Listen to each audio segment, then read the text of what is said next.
గా ఉంది. ఇక ఇన్ డీటెయిల్గా చూస్తే కనుక తెలంగాణ సొమ్ము ఢిల్లీకి, రాష్ట్రాన్ని బారాసా 10 ఏళ్లు దోచుకుంటే కాంగ్రెస్ ఏటీఎంలా మార్చుకుంది. సో బీఆర్ఎస్ పార్టీ తెలంగాణ రాష్ట్రాన్ని దోచుకున్నది.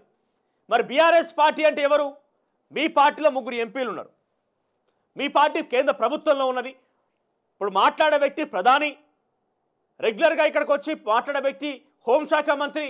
మరి మీరు ఇన్ని అధికారాలు, ఇన్ని ఆయుధాలు, ఇన్ని పవర్లు, ఇన్ని రకటువంటి అర్హతలు, అన్ని సర్వాయుధాలు మీ దగ్గర ఉండి తెలంగాణకు బీఆర్ఎస్ పార్టీ దోచుకున్నదంటే మరి మీరు మీ యొక్క అసమర్థతనా, లేకుంటే కేసీఆర్ని టచ్ చేసే దమ్ము ధైర్యం బీజేపీకి లేకనా? బీజేపీ ఏ రకంగా కూడా కొంత ప్రజలకు అందుబాటులో ఉండే వాళ్ళ క్లారిటీ ఇవ్వాలి కదా. నిజానికి ఇక్కడ బీఆర్ఎస్ పార్టీ తెలంగాణ సొమ్ము ఢిల్లీకి, బారాసా 10 ఏళ్లు దోచుకుంటే కేంద్ర ప్రభుత్వంలో ప్రధానిగా మీరున్నారు. నాకు తెలిసి భారతదేశంలో ప్రధానికి మించిన హోదా ఏది ఉండదు. నిజానికి రాష్ట్ర ప్రజల్ని దోచుకున్నారు అని బీఆర్ఎస్ పార్టీ మీద ఆరోపణ మీరు చేస్తున్నప్పుడైతే 10 సంవత్సరాలుగా మీరంతా ఒకరు కేంద్రంలో ఒకరు రాష్ట్రంలో ఏ రకంగా దోచుకున్నారో సరే ఆ తర్వాత సంగతి.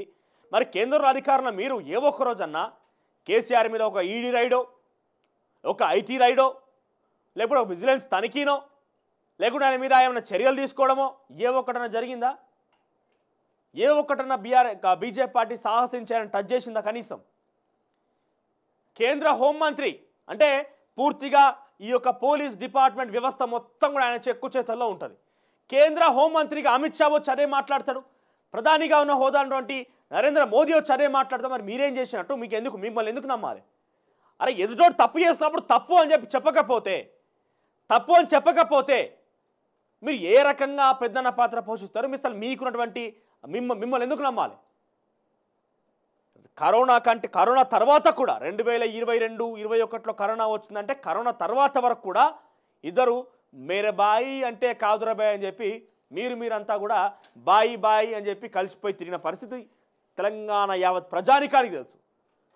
బీజేపీ బీఆర్ఎస్ కలిసి నడిచినటువంటి నడక బహిరంగంగా తెలంగాణ ప్రజానికానికి మొత్తం తెలుసు. కరోనా సందర్భంలో మోదీ ఏ ఆదేశం ఇచ్చినా దాన్ని సమర్థించుకొని చప్పట్లు కొట్టమంటే చప్పట్లు కొట్టించిండు, తర్వాత దీపాలు పెట్టమంటే దీపాలు పెట్టించిండు, పల్లెలు కొట్టమంటే పల్లెలు కొట్టించిండు. గివా కరోనా పోతే అందుకో చదువుకున్న ప్రధాని ఉండాలంటారు. మనకున్న ముఖ్యమంత్రి ఏమో అదేమో పెద్ద రోగం ఆన్బా, అది రోగం అయితే అది రోగం పెద్ద ఏమన్నా ఓ పారిశ్రమలు గోలు వేసుకుంటే గంటల జబ్బకు చచ్చిపోతుందట. ఈ ఎండకాలం బతుకుతుందా? తెలంగాణ ఎంత ఎండలు ఉంటాయి? ఈ ఎండల కరోనా బయట బతుకుతుందా? అది బయట తిరుగుతుంది. ఎక్కడన్నా రోడ్ల మీద తిరుగుతుందా కరోనా అయితే? రోడ్ల మీద తిరుగుతుందా కరోనా అంటే? గిరి బతుకుతాదివే అని చెప్పానన్నారు. సో కరోనా సందర్భం వరకు ఇద్దరు ఒకరు చెప్పింది ఒకరు మాట జవదాటకుండా ఒకానొక సిచ్యువేషన్లో మోదీయే లేకపోతే యావత్ భారతదేశ ప్రజానికం మొత్తం చచ్చిపోయేదేమో అని రకంగా కేసీఆర్ మాట్లాడిండు. ఆ రకంగా సమర్థించుకున్నారు మీరు. కానీ 2 సంవత్సరాల క్రితం ఎప్పుడైతే ఈ వడ్ల కొనుగోలు అంశం తెర మీదకి వచ్చిందో, బాయిల్డ్ రైస్, స్టీమ్డ్ రైస్ అని చెప్పి తెర మీదకి వచ్చిందో అప్పటి నుంచి కొంత విభేదాలు క్రియేట్ అయినట్టుగా, విభేదాలు జరిగినట్టుగా, ఏదో పచ్చగడ్డేస్తే మండినట్టుగా కొంత క్రియేట్ చేస్తూ ప్రజల్లోకి వెళ్ళిన సందర్భం ఇది నిజం కాదా, వాస్తవం కాదా? బీజేపీ పార్టీ చెప్పాలి, బీఆర్ఎస్ పార్టీ చెప్పాలి. సడన్గా ఈ యొక్క అంశం తెర మీదకి రాగానే ఏదో జరిగిపోయింది. ఇక బీఆర్ఎస్ బీజేపీ మధ్య పెద్ద మహత్తర యుద్ధం జరుగుతున్నది. జాతీయ పార్టీగా బీజేపీ ఉంటే బీజేపీ జాతీయంగా ఢీకొనే శక్తిగా బీఆర్ఎస్ ఎదుగుతున్నది. ఇవన్నా కలరింగ్లు ఇస్తే ఈ కొద్ది కలరింగ్ ఇచ్చారు ఈ రకంగా. ఇప్పుడు ఈరోజు ఏమైపోయింది? మళ్ళీ దాన్ని ఇంకా జటిలం చేస్తూ ప్రధాని నరేంద్ర మోదీ ఏదైతే ఎన్నికల్లో గెలిపించాలని చెప్తున్నాడో, జహీరాబాద్ ఎంపీ ఎవరా? బీఆర్ఎస్ పార్టీలో ఆయనకు భాగస్వామ్యం లేదా? భూ అవినీతి అక్రమ ఆరోపణలు ఎదుర్కోలేదు ఆయన బీఆర్ఎస్ పార్టీకి సంబంధించిన వ్యక్తి కాదా? పోతుగంటి రాములు నాగర్ కర్నూలు ఎంపీ ఎవరైనా బీఆర్ఎస్ పార్టీ అనే కాదా? ఆరు రమేష్ వరంగల్ సంబంధించిన వర్ధనపేట మాజీ ఎమ్మెల్యే ఆయన బీఆర్ఎస్ అయినా కాదా అని ఆరోపణలు లేవా? అంటే ఏదైతే బీఆర్ఎస్ దోచుకుందని మీరు చెప్తున్నారో ఆ దోచుకున్న వ్యక్తులను పక్కన వేసుకొని ఈరోజు మీరు మాట్లాడుతున్నారంటే మరి మిమ్మల్ని ఎట్లా ప్రజలు నమ్మాలి? బీజేపీ పార్టీకి సంబంధించి మనందరం చాలా నీతివంతులం, సత్యహరిశ్చంద్రులం అని చెప్పి మీరు చెప్తుంటే సరే మీరు సత్యహరిశ్చంద్రులా ఇంకేదా ప్రజలు నిర్ణయిస్తారు, దీని గురించి పెద్దగా మాట్లాడాల్సుకోలేదు.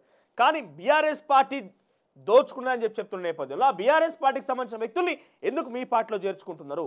కాంగ్రెస్కి బీఆర్ఎస్కి బీజేపీకి అడిగే ప్రశ్న ఒకటే. బీఆర్ఎస్ తప్పు చేసింది, బీఆర్ఎస్ ప్రజలు దోచుకున్నది, బీఆర్ఎస్ ఎమ్మెల్యేలు అవినీతికి పాల్పడరు, దళిత బంధులో, బీసీ బంధులో, రైతు బంధులో అనేక అంశాల్లో కమిషన్ దండుకున్నారని చెప్పి ఆరోపించినటువంటి బీజేపీ కాంగ్రెస్ పార్టీలు ఈరోజు ఎందుకు బీఆర్ఎస్ పార్టీ నాయకులను చేర్చుకుంటున్నారు? ఆ ఎంపీల అవసరం ఏమొచ్చింది, ఆ ఎమ్మెల్యేల అవసరం ఏమొచ్చింది? మీరు ఎందుకు చేర్చుకోవాల్సి వస్తుంది? మీ రాజకీయ సలాభం కోసం కాదా? మీ రాజకీయ సలాభం కోసం కాదా ఇన్ని రోజులు మీరు మాట్లాడింది? ఇకపోతే ఇప్పుడు ఈ ఇరు పార్టీల నేతలు ఒకరినొకరు కాపాడుకుంటున్నారట. ఇన్ని రోజులుగా ఎవరెవరిని కాపాడారో ప్రజానికానికి మొత్తం తెలుసు. మీ ఎంపీలు అడిగినా చెప్తారు ఎవరెవరిని కాపాడారు, ఎందుకు కాపాడారు, మళ్ళీ ఇప్పుడు ఎందుకు ఏం నడుస్తోంది, కవిత అరెస్ట్ వెనుక దాగున్న రహస్యం ఏంది, ఎందుకు కవిత అరెస్ట్ జరిగింది, ఎలక్షన్ నోటిఫికేషన్ ముందు రోజే 15 తారీఖున ఎలక్షన్ నోటిఫికేషన్ వస్తే 17 తారీఖున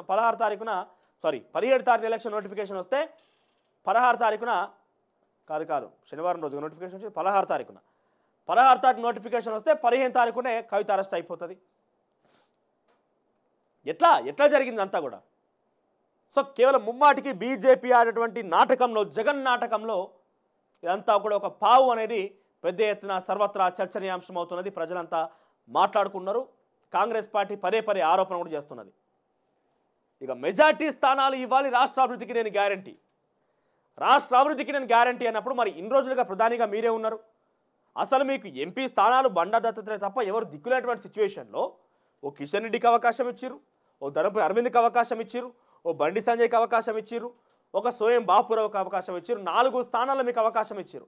17 స్థానాల్లో 4 స్థానాల అవకాశం అంటే చిన్న ముచ్చటేం కాదు బీజేపీకి. సో మరి ఆ అవకాశం ఇస్తే మీరు ఏం చేయగలిగిర్రు?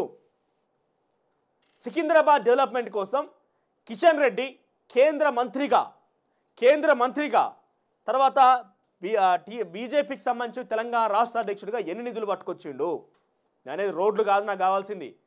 రోడ్లు వేసినాం, లేకపోతే పాత వాటిని మళ్ళీ తిరిగి తీర్చిదిద్దినాం, ఇది కాదు. ఎన్ని కొత్త సంస్థలు స్థాపించబడినాయి, ఆ సంస్థల ద్వారా ప్రజలకు ఎంత లబ్ధి చేకూరింది, ఉపాధి అవకాశాలు ఎన్ని దొరికినాయి?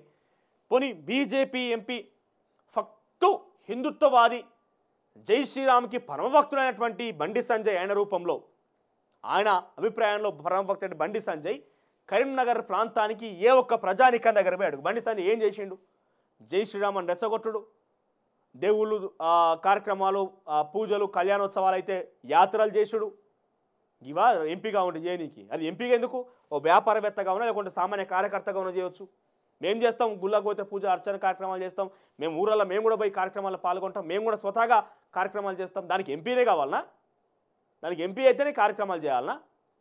అది కాకుండా కరీంనగర్ పార్లమెంటరీ సెగ్మెంట్కి హుజరాబాద్కి ఎన్ని నిధులు పట్టుకొచ్చినావు, సిరిసిల్లకి ఎన్ని నిధులు పట్టుకొచ్చినావు, మానకొండకి ఎన్ని నిధులు పట్టుకొచ్చినావు, కరీంనగర్కి ఎన్ని నిధులు పట్టుకొచ్చినావు, హుస్నాబాద్కి ఎన్ని పట్టుకొచ్చినావు?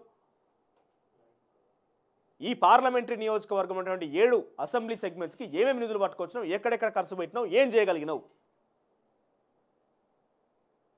ఆ విషయాలు చెప్పిగా. ఆ విషయాలు ఏముండవు మనకి. నేను గ్యారంటీ అట. మరి మీ గ్యారంటీలో 4 ఎంపీ స్థానాలు ఇస్తే ఏం చేయగలిగిర్రు? సో ఇవి ముందుగా మీరు ప్రవేశపెట్టాలి. ఎందుకు బీజేపీ పార్టీ మీద ఇన్ని రకాల విమర్శలు వస్తాయి? డెఫినెట్గా ఒక ప్రభుత్వం ఉన్నదంటే, 10 సంవత్సరాలుగా పరిపాలించిన ప్రభుత్వం ఉన్నదంటే ఆ సమస్యలు మొత్తం కూడా వెలికి తీయాల్సి ఉంటుంది. అప్పుడు నిర్ణయించుకొని ప్రజానికం ఓటేయాలి. దయచేసి ముఖ్యంగా తెలుగు ప్రజల్ని, అది ఆంధ్రప్రదేశ్ కావచ్చు, తెలంగాణ రాష్ట్ర ప్రజానికాన్ని కావచ్చు, మీకు నచ్చిన ఓటేయండి. కానీ కులం మతం పేరు చెప్పి వచ్చేటువంటి ఏ పార్టీ ఉన్నా, అది ఏ నాయకుడన్నా, టీడీపీ అయినా, వైసీపీ అయినా, బీఆర్ఎస్ పార్టీ అయినా, కాంగ్రెస్ పార్టీ అయినా, బీజేపీ అయినా, జనసేన అయినా, ఈ 2 రాష్ట్రాలలో, ఎందుకంటే మన భాష ఎవరికి అర్థం కాదు అక్కడ. ఇతర భాషలు నేను కోరుకుంటే ఆ సఖ్యత కూడా కాదు. సో నేనేమంటున్నా, ఈ ప్రజానికాన్ని కోరుకున్న తెలుగు రాష్ట్రాలల్లో దయచేసి మతాల పేరిట, కులాల పేరిట రెచ్చగొట్టి మీ దగ్గరికి ఓట్లు వస్తే తగిన బుద్ధి చెప్పురు. ఎట్లా బుద్ధి చెప్తారు? రాళ్లతో చెప్తారా, ఇట్లా చెప్తారా, మీ ఇష్టం ఇక. కానీ ఆ రకంగా చెప్పి నీ కులానికి ఏమైనా చేసినా కులం పేరు చెప్తే మళ్ళీ తిరిగి వన్స్ అయిన ఒక్కసారి అధికారంలోకి వచ్చి ఆ అదలం ఎక్కంగానే నీ కులాన్ని విస్మరిస్తాడు. ఏడ తీసుకుపోయి నీ కులం అభివృద్ధి ఏం చేస్తుంది అన్నాడు. కులం పేరిట, మతం పేరిట, ప్రాంతం పేరిట ఇంకా కూడా రెచ్చగొడితే దయచేసి తస్మాత్ జాగ్రత్త. మిమ్మల్ని రెచ్చగొట్టి ఓట్లు దండుకొని ఫక్తు రాజకీయ నాయకులుగా మారిపోయిన తర్వాత ఎవరు పట్టించుకోరు.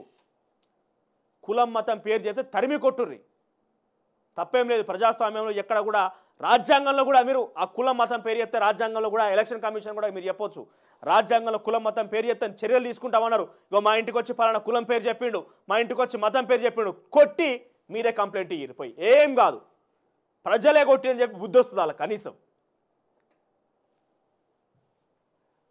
ఇక తెలంగాణను దోచుకున్న వాళ్ళను వదిలిపెట్టేది లేదని ప్రధానమంత్రి నరేంద్ర మోదీ స్పష్టం చేశారు. ఇది తెలంగాణ ప్రజలకు మోదీ ఇచ్చే గ్యారంటీ అని తెలిపారు. 10 ఏళ్ల పాలనలో బారాస రాష్ట్రాన్ని దోచుకున్నదని, ఇప్పుడు కాంగ్రెస్ తెలంగాణను ఏటీఎంగా మార్చుకున్నదని ఆరోపించారు. ఇక్కడ దోచుకున్న సొమ్మును ఢిల్లీ చేరుతుందని ధ్వజమెత్తారు. దోపిడీదారులు ఇతర దోపిడీదారుల అవినీతిని ప్రశ్నించలేరని ఎన్నికల సమయంలో బారాస కుంభకోణాలపై మాట్లాడిన కాంగ్రెస్ ఇప్పుడు వాటిపై నోరు మెదపడలేదన్నారు. కాంగ్రెస్ బారాసాలు ఒకదానికొకటి కాపాడుకుంటూ ఒకరికొకరు మద్దతు ఇచ్చుకుంటూ తప్పుల్ని వెనకేసుకు వస్తున్నారని దుయ్యబట్టారు. సోమవారం జగిత్యాలలో జరిగిన భాజపా విజయ సంకల్ప సభలో ప్రధాని ప్రసంగించారు. ఇక రాష్ట్రంలో భాజపాకు మద్దతు పెరుగుతోంది.